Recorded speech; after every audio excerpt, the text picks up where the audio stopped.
Temba, what is your foundation all about? So the Temba Bavuma Foundation, in essence, is about the holistic empowerment, development of individuals, so that, well, to use your own words, they can be the best version of themselves. The foundation, we venture out in identifying talented cricketers by hosting a series of cricket clinics. And it's throughout these cricket clinics that we identify these talented sportsmen, cricketers. The next step from that would be to link them up with our partnered schools, where they'll get absorbed into their system. As a foundation, we cover the necessary tuition fees, and we believe that the kids, by being part of a system like that, your traditional cricketing schools, they won't just benefit from the use of the facilities and expertise coaching, but also from the ethos and values that will be instilled.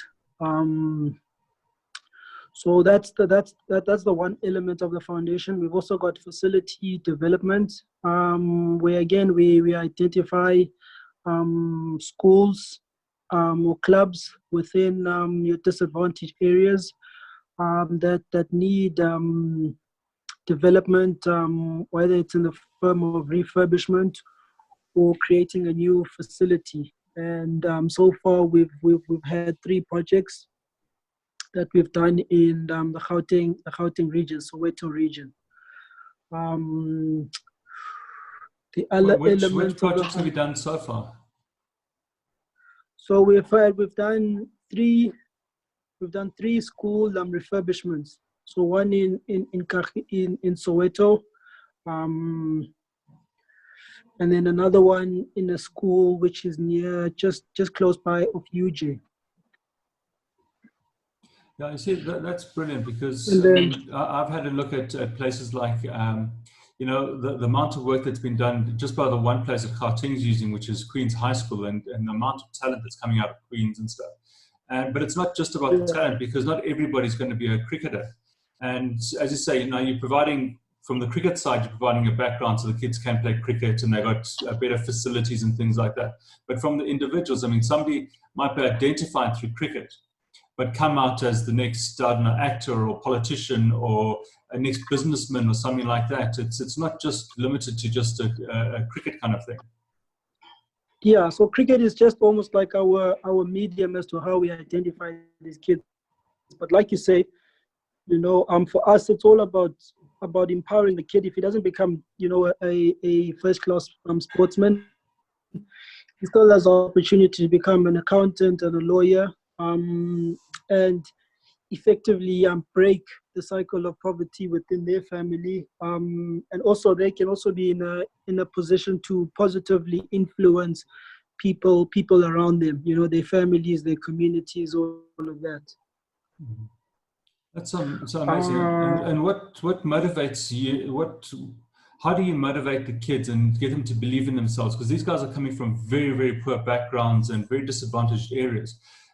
Sometimes it's, and I've seen it in what I've done, some of the kids are kind of like, even at 6, 7, 8 years old, they're morally crushed kids. So how do you motivate them? How do you give them these opportunities and get them to go into these schools and maximize the opportunities that you've given them? Before I answer that question, under the foundation as well, we've also got an under-12 cricket team.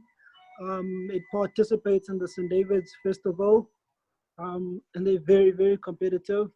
And we have the hope of having that team to be involved in the various prestigious cricketing festivals around the country.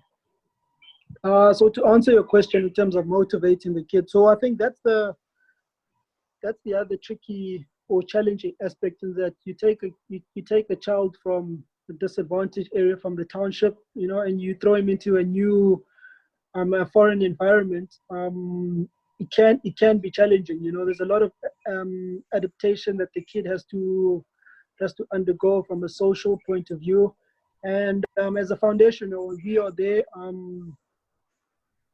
step by step in the child's journey. So it's not like we take him from one environment and we throw him into the environment and we kind of just leave him there. We've got regular interaction with the school. We've got mentors within our foundation who keep tabs on the kids and their progress, and to make sure that the kids are progressing well. From a cricketing point of view, I think, the word opportunity comes up a lot, and that's what we try to do as a foundation. But providing, a quality opportunity. We have sessions where we have a mentorship side within the foundation where myself, I interact with the kids. So all the kids who are strong in their sport, they'll benefit from me. We've got a couple of kids as well, university students who are studying accounting. So we get accountants, experts in that area to mentor their kids. So yeah, it's really a holistic approach to it all. It's quite a lot of work. It can get taxing, but yeah. Now, you see, you've spoken about something that I try and talk to a lot of people about, is that it's not all these kids have mentors. You've got a certain part of the population that have been had access to all these facilities, all these mentors, had the opportunities, and another part of the population, South Africa, which is much bigger, and they've been. That's how the population has left very far behind because of it. And it's great to see that somebody like yourself who's actually done it and been there, and you've got a extremely high education and stuff. You've come through the whole plan and then team up the correct kind of people. And you've got a mentorship thing. So it's not like, well, here's a cricket ball, here's the opportunity to go to school. And that's it.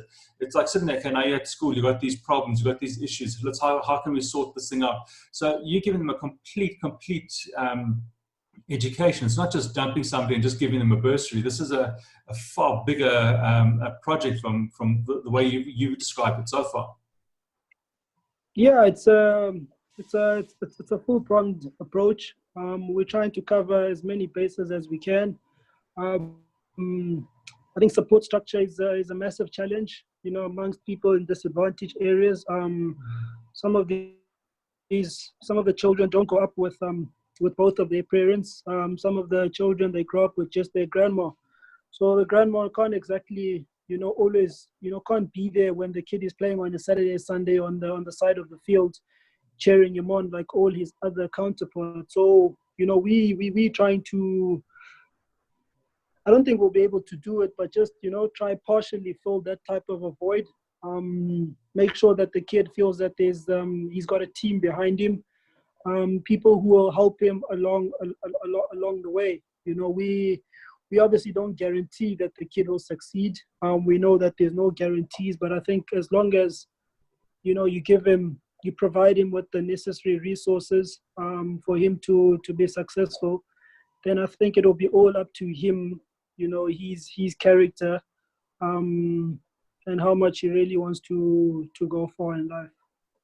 Well, I mean, you spoke about two things. The first thing is that you're right with the support, and a lot of these kids, their parents are domestic workers, or their parents work in mines or factories, and they have to travel huge distances to get to work and back. So they leave at, 5 in the morning to get to work by 7.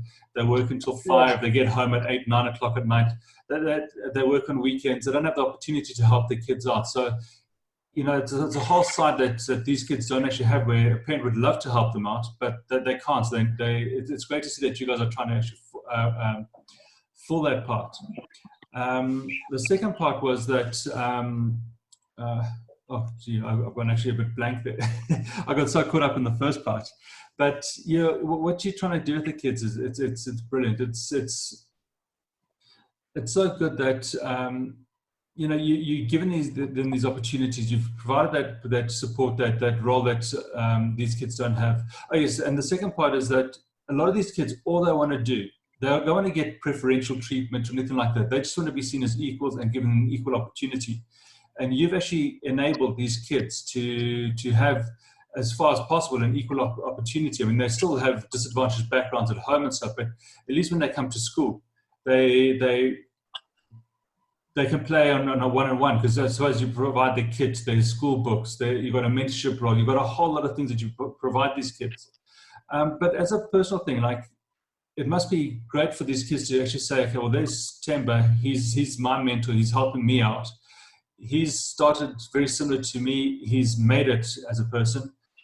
I can do the same thing. It must be a huge thing for one of these kids to see somebody like you that's actually made it. It's at the top of your career, and they can do the same kind of thing. Yeah, I guess it is that playing that beacon of hope type of role, and inspiring and trying to inspire the kids. I think I don't, when I speak to the kids, I don't speak from a point of being ignorant, as someone who hasn't undergone or developed the way that they did. The challenges that they face. I've also gone through them. The challenges that they will still face in the future, I've also gone through them. So, there's knowledge, there's empathy from my side towards the kids. And I think, yeah, man, even though the kids, they come from disadvantaged backgrounds, they're limited in terms of resources and all of that stuff. But I think it's still important that we still find a way to teach the kids to see the value in themselves. They might not see the light at that point in time. But I think, everyone needs to believe that, they've got something special about themselves, and they need to believe and chase that. And then what drives you personally to be the best person that you can be? I think for me, I am looking at where I was born and grew up, from humble beginnings, and looking at where I am now. I always look at it in the sense that, things could have easily been different if I never got the opportunity, that I got from a young age. I look at guys that I grew up with, back home in Langa. Unfortunately, they didn't make it in life, if I could say. And, looking at them, I always feel to myself, things could have been this way for me as well. I could have also been reduced to being a food packer at Pick and Pay or ShopRite type of thing. So for me, it's always that daily reminder, of the blessings that I have in my life, but also to use the position that I am, to positively influence other people's lives. I think I do believe in the saying that change starts with us. Before we start asking people to do this and that, there has to be things that we are doing, in our individual capacities. And I think, there's also a great deal of satisfaction that I get from it. That when you see a smile on a kid's face, when you've done something nice to them, that's quite satisfying. Yeah. Is there some kind of like a motivational mantra that you repeat, or some kind of steps that you go through with yourself that you pass on to these kids, and that they must try this, try that, or do this, to actually get themselves more motivated and get themselves to be the best that they can be? I think, yeah, it's a matter of, I try and encourage the kids to believe in themselves, see the value, see the inherent value in themselves, and believe in it. They might not see it. It's very hard to believe in something that you don't see, but you got to almost just trick yourself to say that, I can be something special. Yeah. Yeah, I did a course last weekend with Robin Banks, and it's the way that you do it, and the way you think, and the way that you kind of compose yourself, and the way you say things, that you are going to be this, not that you are this, even if it's not entirely true at the moment, like you are the best accountant, or you are the best runner, or you are the best whatever. And even though might not be true now, but if you continuously push that into yourself and get yourself to believe that, eventually it would come true. And you just got to sit yourself your life around. Are there any business leaders or motivational speakers that inspire you or that you use to help inspire these kids? Nah, not really, to be honest. Um, I think the whole generosity, the philanthropic side of me, that's something that I learned more from my family. Um, I don't follow motivational speakers, to be honest with you. Um, yeah, I mean, I think from my family and the people around me, to be honest, that's where I seek a lot of wisdom from. And then, I mean, you've got an incredibly busy schedule, and you know, as you said to me, you're not somebody that's just got a foundation that just sits there as a feel good kind of thing. You're actually physically involved and emotionally involved. Who are the people and who are the guys that you can call out to that actually help and assist you in running the foundation? Yeah, look, I'm quite hands-on in the foundation um, until probably the beginning of this year, where I had to kind of put together a team for the foundation, to really carry on the work and achieve our stated objectives. We've been fortunate as a foundation in the partners that we've had since the foundation inception in PPC, who've assisted us massively. Vision View production, the production company, they've been great. BMW as well, as well as Spur. But in terms of the foundation team, we've got a chairman.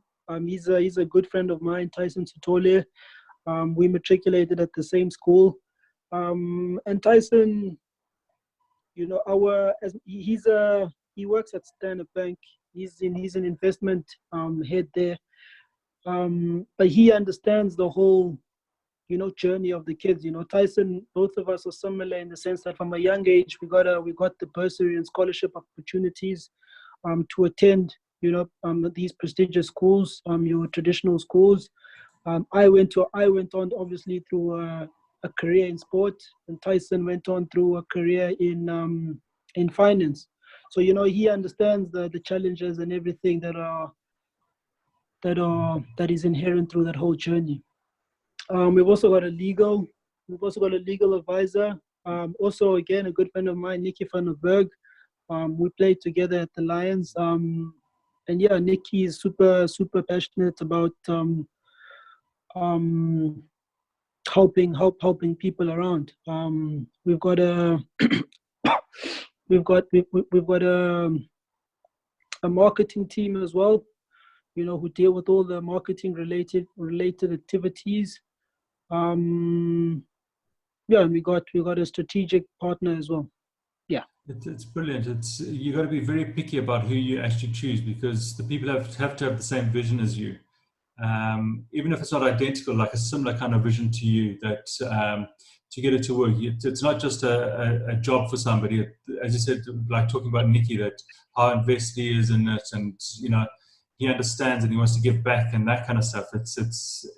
You got to get quite a picky or an elite team to help you. Yeah, I'm quite fortunate in that sense. In that the people who are part of the team, they clearly understand what I'm trying to achieve through the foundation. So, whenever I'm not there, we're still speaking the same language.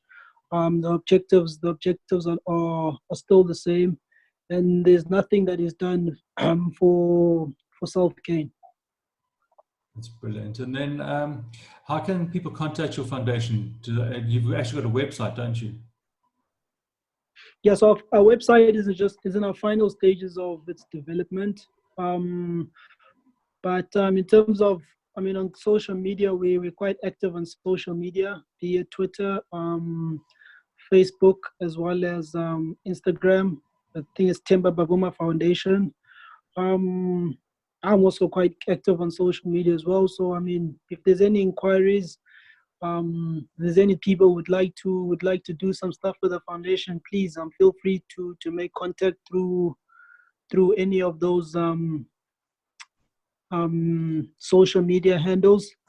I can give my email address as well, which is tbavuma@yahoo.com. Perfect. Yeah, and people can contribute in lots of ways, because I mean it's a huge cost to running this thing. So they can contribute that way. They can contribute. They can, submit ideas. How can they actually help to contribute to the foundation? Excuse me, can you repeat that? There are various ways that they can help to contribute to the foundation. So what kind of areas are looking for people to help you out with, besides for financially, naturally? Yeah, look, I think if you look at the foundation, I mean, there's various elements that be involved in the foundation. There's the sponsorship, the student sponsorship of the kids. There's the facility developments within the areas. We've also got the cricket team, that under 12, under 13 cricket team that is under the foundation. At the moment now, looking at the situation we're in with the whole coronavirus, we're just finishing off an initiative where we're going to be distributing food parcels as well as masks to a school in Diepsloot, and then masks to the clinics and hospitals within the Alex area. So, I mean, there's various aspects of the foundation that people could partner us on. I think it's just a matter of whoever that person is or company sitting down, and with the foundation, and we can kind of put heads together to see where the synergy lies. Sorry, I didn't actually ask you one last thing, and that is, you, during the coronavirus, you haven't just sat back. You've actually been quite active in what you've done to actually help out different communities, even outside of what you normally do. Yeah. So I mean, our normal course of work, we obviously can't. We're restricted from doing that. We can't be hosting cricket clinics or be developing facilities at this point in time. But I think, with this whole virus, it's presented challenges that we'd like to assist from a foundation point of view. You've seen a lot of celebrities, influencers, other sportsmen doing a lot of work, which has been rather encouraging, and from a foundation point of view, we'll be doing our bit as well, and hopefully that can encourage other people with the necessary means to do the same.